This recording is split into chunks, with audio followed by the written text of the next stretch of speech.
First, give credit to Michigan to win the football game.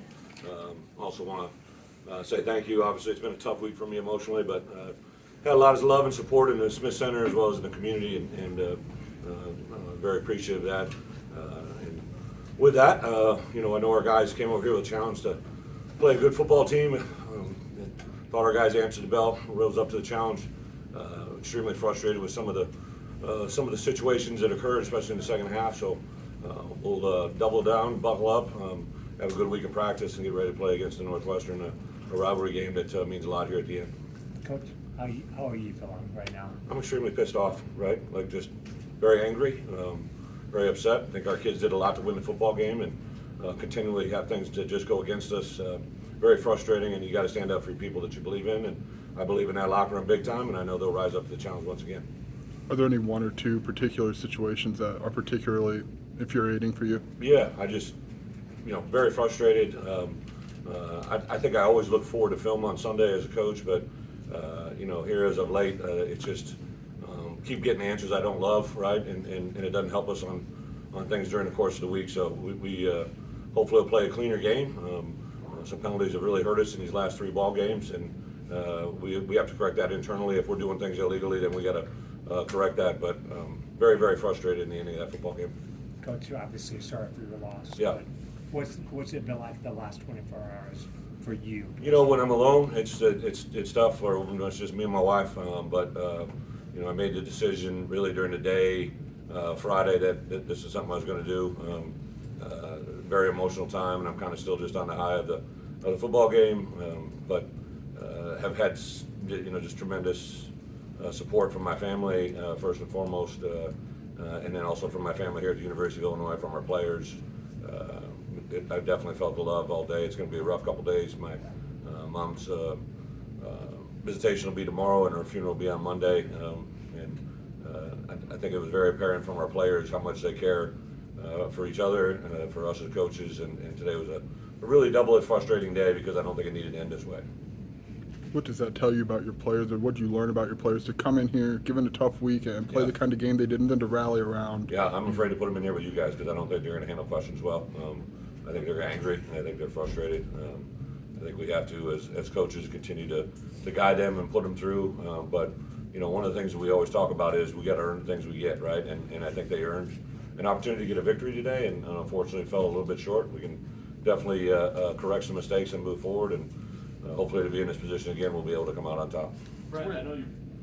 So I guess what did it mean for your team kind of have this response after the past 2 weeks? I think from the outside world, maybe they didn't know if we would, but I was fairly sure we were going to play extremely well.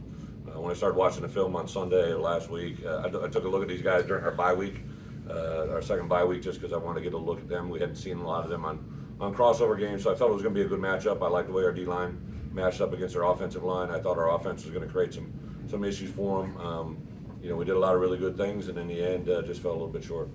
Bret, I know there's no moral victories or anything in football, but do you take a little bit from this game knowing that you went head-to-head with Michigan at their place? I get the question. No, I think our guys came here to win. That's what we came here to do. I said last year at the end of the year I didn't come here to win 5 games. I've been very open about that. I didn't come here to lose to Michigan. I came here to beat Michigan.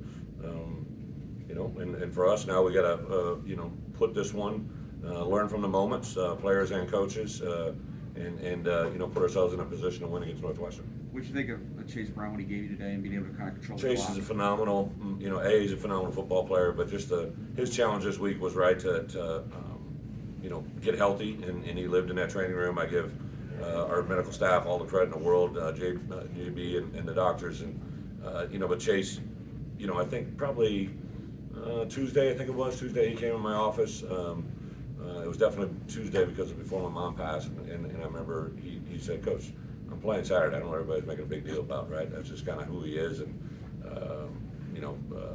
wouldn't have put him in there obviously unless he was 100% ready to go. And obviously today he was more than ready to go." You mentioned your mom's or support you got after your mom's passing. Did somebody see something to you that kind of helped you get through it, or maybe encapsulated it? Yeah, there was a lot of different scenarios. I just kept going to my phone, and there was more and more messages, former players.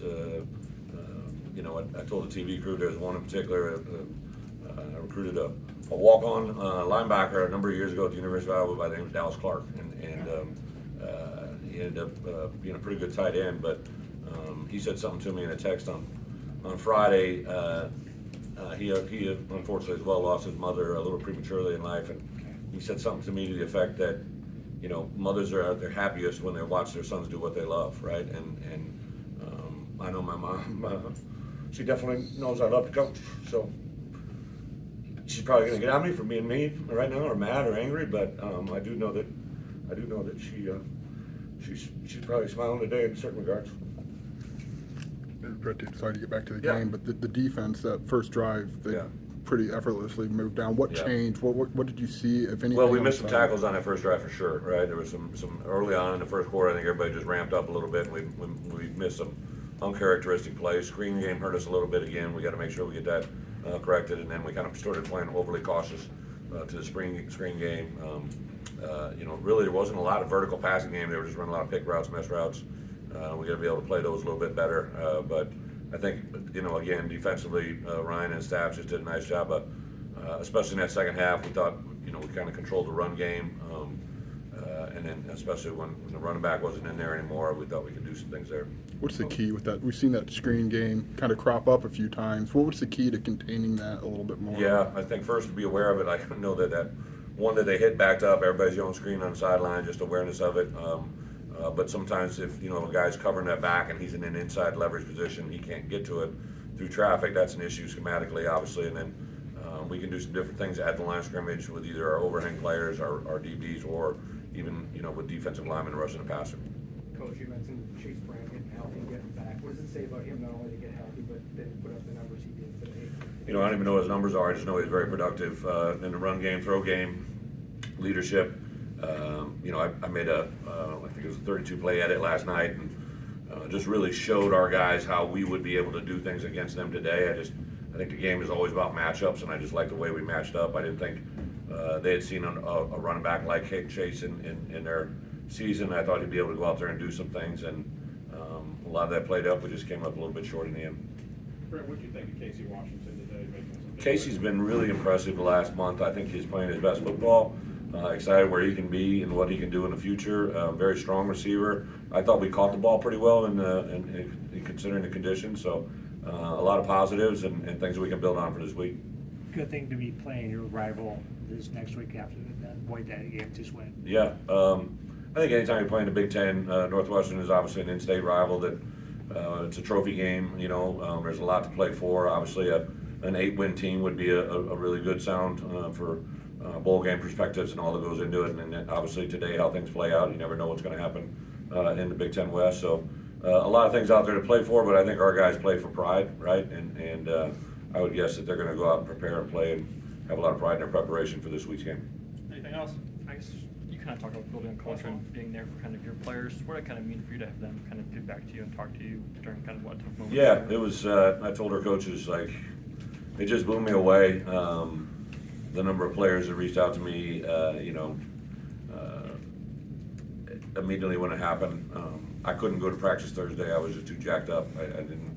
So I know a lot of them text me or called, or I told them that I would be in the meeting on Thursday night, and I told them that I didn't want to take away or distract them from their preparation because I knew they would prepare very well. So I was very upfront with them on Thursday night. I was with the 74-man travel roster, like, hey, I think I'm going to be in a position to do this, but don't you do anything except to worry about you, right? You've earned this moment, you've earned this opportunity, and unfortunately today to fall just a little bit short is very frustrating, but it does set, I think, a precedence and an understanding in that locker room that we can literally play with everybody in the country, and hopefully can take this and continue to grow. The growth where we are right now from where we were a year ago at this time is astronomical, but it doesn't take the feeling of what we're experiencing right now any better.